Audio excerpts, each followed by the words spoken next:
జాతకాలు చెప్పేవాడు మగవాళ్ళకేమో కుడి చెయ్యి, ఆడవాళ్ళకేమో ఎడం చెయ్యి చూపించమంటాడు. నా ప్రశ్న ఎప్పుడు కూడా ఒకటే, మగవాడికి కుడి చెయ్యి అయితే మరి ఎడం చేతిలో గీతల యొక్క సంగతి ఏంటి? అలాగనే ఆడవారి కుడి చేతిలో గీతల సంగతి ఏంటి? మగవాడికి కుడి చేతి గీతలేనా వాడికి రాతలు, వాడి తల రాతలు? ఆడవారికి ఎడం చేతిలో గీతలేనా తల రాతలు? నేను ఇదే ప్రశ్న అడిగా. మరి నా ఎడం చేతిలో ఉన్న గీతల సంగతి ఏంటి? నా కుడి చేతులు చూసి చెప్తున్నావు కదా, నా ఎడం చేతి గీతల యొక్క సంగతి ఏంటి అని అడిగా. చేతి గీతలే తలరాతలని ఎవరో ఎక్కడో ఎప్పుడో చెప్తే ఈ జీవితానికి ఇంతే, నా తలరాత ఇలా తగలడింది అని చెప్పి ఎన్నో శిఖరాలు ఎక్కగల నైపుణ్యం ఉన్నప్పటికీ కూడా జీవితాన్ని, మన నైపుణ్యాన్ని చతికిలబడిపోయి పాకుతూ పాడిక్కేస్తున్నామే తప్ప మనం స్వతహాగా ఒక ప్రయత్నం జీవితం కొరకు చేయలేకపోతున్నాం. చేతి గీతలే తలరాతలని ఎవరో ఎప్పుడో ఎందుకు రాస్తారో నాకు తెలియదు గాని మీ చేతిలో ఉన్న ఒక్కో గీతకి ఒక్కో చరిత్ర రాసే సత్తా మీకు మాత్రమే ఉంటది. నీ తలరాతకి నీవే గ్రంథకర్త అవుతావో, నీ తలరాతను రాసే అవకాశం ఎవడికో ఇస్తావో, 10 మంది 10 రకాలుగా రాస్తే వాటిని చదివి చదవరవుతావో నీ ఇష్టం. ఎందుకంటే అది నీ చేతుల్లో. చెయ్యి నీదే, అందులో ఉన్న గీతలు నీవే, వాటికి రాతలు కూడా నీవే రాసుకో. ఈ గీతలు ఎవరు పట్టిపోరు, చచ్చేదాకా ఆ గీతలు మన దగ్గరే ఉంటాయి. ఇది నీ గీత, ఇది మీ ఆవిడ గీత, ఇది నీ చదువు గీత, ఇది నీ సంపాదన గీత, ఇది నీ పిల్లల గీత, ఇవన్నీ ఉంటాయి. ఇంకా నయ్యో మా తాతలు మా ముత్తాతల గీతలు కూడా ఎన్నో ఇందులో ఉన్నాయని చెప్తే ఇంకా బాగుండేది. విషయం ఏంటంటే ఒక్కొక్క గీతకి ఒక్కొక్క చరిత్ర రాసి పెట్టుకున్నారు. అందరికీ అన్ని చేతులు చూడరు. ఆడవారికి ఒక చెయ్యి, మగవారికి ఒక చెయ్యి. మరి మిగిలి చెయ్యేమవ్వాలి? ఆ గీతలకి విలువ లేదా? ఆ గీతలకు అర్థాలు లేవా? ఆ గీతలకి బ్రతుకు లేదా? ఆ అనామకం వాటిని వదిలే ఒక చెయ్యే మేము చెప్తాం ఎవరికైనా. పురుషుడికి అయితే చెయ్యి చెప్తాం, స్త్రీకి అయితే చెయ్యి చెప్తామని చెప్పి వీళ్ళు ఒక్కొక్క చెయ్యి ఎంచుకున్నారు. కానీ కుడి చేతిలో గీతల కంటే ఎడం చేతిలో గీతలు ఇంకా బాగుంటాయి. మరి ఆడు చెప్పిన ఆనవాళ్ళని పెట్టి చూస్తే ఈడ ఇంకా కుబేరుడై కూర్చోవాలి. వాటికి రాతలు కూడా నువ్వే రాసుకో. ఎవరికో ఎందుకు ఆ గీతలకి చరిత్ర రాయడానికి అవకాశం ఇస్తావు? రైట్, మనం రాసుకుందాం. మన గీతలకి చరిత్రలు మనమే రాసుకుందాం. మన జీవితానికి చరిత్రలు మనమే రాసుకుందాం. మన జీవిత చరిత్రలు మనమే సృష్టించుకుందాం. గీతలు కావు సృష్టించేవి, రాతలు కావు సృష్టించేవి. నీ నైపుణ్యము, నీ ఆలోచనలు, నీ విధానము, నువ్వు ఏ సాధించాలనుకుంటున్నావు అనే దాని పట్ల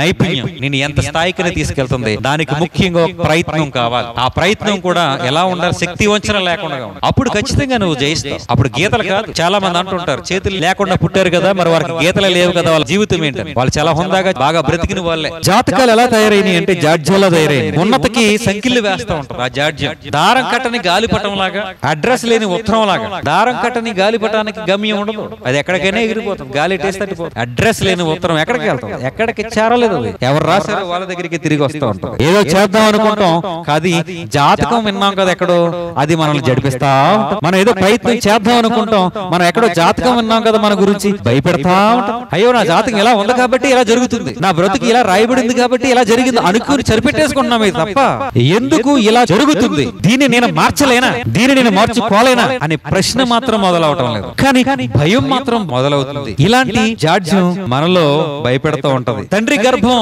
నీకు మొదలు. నీ జీవితం ఎలా ప్రారంభమవుతుంది? భూమి మీదకి తండ్రి గర్భం నీకు మొదలు, తల్లి గర్భం నీకు పునాది, ప్రకృతి గర్భం నీకు గమనం, కానీ గమ్యం మాత్రం దైవం. గుర్తుపెట్టుకోండి. ఈ మధ్యలో జీవితం ఏదైతే ఉందో అది నీది, పూర్తిగా నీ చేతుల్లో ఉండేది. నీ తండ్రి గర్భంలో నీకు తెలియదు, అది నీ చేతుల్లో లేదు. నీ తల్లి గర్భంలో నీకు తెలియదు, అది నీ చేతుల్లో లేదు. ప్రకృతి ఒడిలో పడతాం, అక్కడ పడాలని మనం నిర్ణయించుకుంది కాదు. దైవమే నీ గమ్యం అని నిర్ణయించుకునే అవకాశం మాత్రం నీకుంది. నీ జీవితాన్ని నువ్వు కట్టుకునే అవకాశం మాత్రం నీకుంది. నీ జీవితాన్ని ఉన్నతంగా బలంగా తీర్చిదిద్దుకునే అవకాశం మాత్రం నీకుంది. ఎందుకంటే అది నీ చేతుల్లో ఉంది. దాన్ని మాత్రం నీకు ఎలా కావాలో నీకు నచ్చినట్లుగా రాసుకోవచ్చు. ఈ మధ్యలో ఉన్న జీవితం నీది, ఎవరో రాసింది కాదు, ఎవరో శాసించింది కాదు. దేవుడే నిన్ను స్వతంత్రంగా వదిలేశాడు భూమి మీద. మంచి చెడులు చెప్పేసి వదిలేశాడు. నీవు మంచి వైపు వెళ్తావా నీకు మంచి జరుగుతుంది, నీవు చెడు వైపు వెళ్తావా చెడు జరుగుతుంది. దేవుని వాక్యం చెబుతుంది, రేపొద్దున నీ వెనకాల ప్రభు యొక్క సింహాసనం ముందు నువ్వు నిలబడినప్పుడు నీ యొక్క కార్యాలే, నీ క్రియలే నీ వెంట వస్తాయి, నీ క్రియలైన సాక్ష్యం చెప్తాయి అంటాడు కొరింథీ పత్రిక.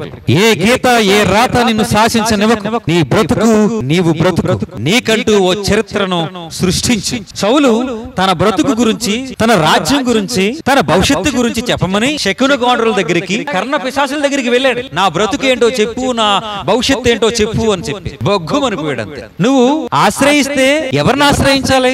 ప్రభువును ఆశ్రయించాలి. శకునగాండ్రులను, కర్ణ పిశాచులు నన్ను ఆశ్రయించేది. నువ్వు లేవన్నాడంతే. నువ్వు భూమి మీద లేవు, నాలోనూ కూడా లేవు. ప్రభు వదిలేశాడు. శత్రువు సైన్యానికి అప్పగించేశాడు.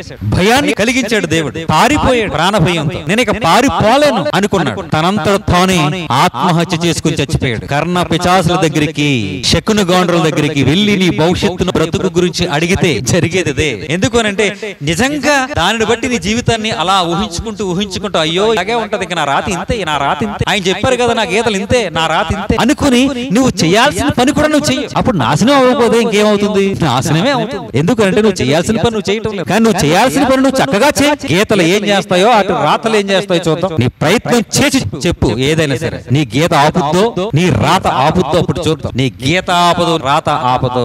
నీ యొక్క ఆలోచన విధానం ఏదైతే ఉందో, నువ్వు ఏదైతే నమ్ముతున్నావో అది ఆపుతుంది నిన్ను. నువ్వు ఏదైతే నమ్ముతున్నావో అది నిన్ను ఆపుతుంది. ఓటమికి కారణం ఎవరో కాదు, నీకు నువ్వే. నీ ప్రయత్నం నువ్వు చేసుకోకపోవడం. దావీదు ఏం చేశాడు? దేవుణ్ణి ఆశ్రయించి. సౌలు బ్రతుకు గురించి, భవిష్యత్తు గురించి శకునగాండ్రులను, కర్ణ పిశాచులను ఆశ్రయిస్తే దావీదు దేవుణ్ణి ఆశ్రయించి తన బ్రతుకును, తన భవిష్యత్తును దేవుని చేతిలో పెట్టాడు. శత్రువు చేతిలో పెట్టడానికి ఎంత మాత్రం ఆయన ఇష్టపడలేదు. శత్రువుని ఎప్పుడు శత్రువుగానే చూశాడు. దేవునికి విరోధులుగానే చూశాడు. ఏ కర్ణ పిశాచులకి, ఏ శకున గాండ్రులకు తన చెయ్యలేదు. అక్కడికి వెళ్లి విచారణ చేయలేదు దావీదు. అందుకనే రాజు అయ్యాడు, రాజుగా బతికాడు, దేవుని హృదయంలో స్థానం పొందాడు, దేవునికి దగ్గరగా బ్రతికాడు. నా హృదయానుసారుడు అనే ఒక బిరుదును పొంది. సౌలు పనికిమాలిన వాడు, నన్ను సేవించలేని వాడు, అబద్ధికుడు, శకుడు గాండ్రు, కర్ణ పిశాచులను ఆశ్రయించినటువంటి వాడు, ఇశ్రాయేలీయులను సరిగా నడిపించలేనటువంటి వాడు, విజయాన్ని పొందలేనటువంటి వాడు అని ఎన్ని బిరుదులు పొంది. దావీదు పొందిన బిరుదులకి సౌలు పొందినటువంటి బిరుదులకి ఎంత వ్యత్యాసం. సౌలు ఎంత దిగజారిపోయాడు, దావీదు ఎంత ఎదిగిపోయాడు. కారణం ఏంటంటే తనను తాను నమ్ముకున్నాడు, తనను సృష్టించిన వాడిని నమ్ముకున్నాడు, తన బ్రతుకు కొరకు తను పాటుపడ్డాడు, తన బ్రతుకును మొత్తం, తన భవిష్యత్తును మొత్తం దేవుని చేతిలో పెట్టాడు. అందుకే దేవుని హృదయంలో నిలిచిపోయాడు. చేతి గీతలకు, వాటి రాతలకు, వాటిని చూచి చెప్పినటువంటి ఈ జాతకాలకు నువ్వు పడిపోయి నీ నైపుణ్యాన్ని తక్కువ చేసుకుని నీ ప్రయత్నాన్ని మొత్తం ఆపేసి ఎప్పుడైతే కూర్చుంటావో దరిద్రం అదే. అంతకు మించిన దరిద్రం వేరే లేదు. ఎప్పుడైతే పరుగులు తీస్తావో, ప్రయత్నం చేస్తావో, వచ్చిన ప్రతి కష్టాన్ని ఎదుర్కొంటావో ధైర్యంతో, అప్పుడు అడగండి విజయాన్ని. అప్పుడు చూడండి, మీరు ఓటమి మీ దరిదాపుల్లోకి వస్తుందేమో. ఓటమి మీ దరిదాపుల్లో కూడా రాదు. ఎందుకు అనంటే మీ ప్రయత్నం ముందు అది ఇప్పుడు ఓడిపోయింది, మీ నమ్మకాల ముందు అది ఇప్పుడు ఓడిపోయింది, అది పారిపోయింది, అది రాదు. నీ సాహసం ఇప్పుడు కూడా దావీదులా ఉండాలి. నీ సాహసం ఇప్పుడు కూడా సౌలు వలె ఉండకూడదు. గుర్తు పెట్టుకోండి, సౌలు దిగజారిపోయాడు, దావీదు ఎదిగిపోయాడు. సౌలు జాతకాలను నమ్మాడు, శకునములను నమ్మాడు, దావీదు దేవుణ్ణి మాత్రమే నమ్మాడు. మరి ఈ రోజు నీవు దేని నమ్ముతున్నావో, దేని వెంట వెళ్తున్నావో, ఏది నిన్ను ఆపుతుందో ఒకసారి ప్రశ్నించండి.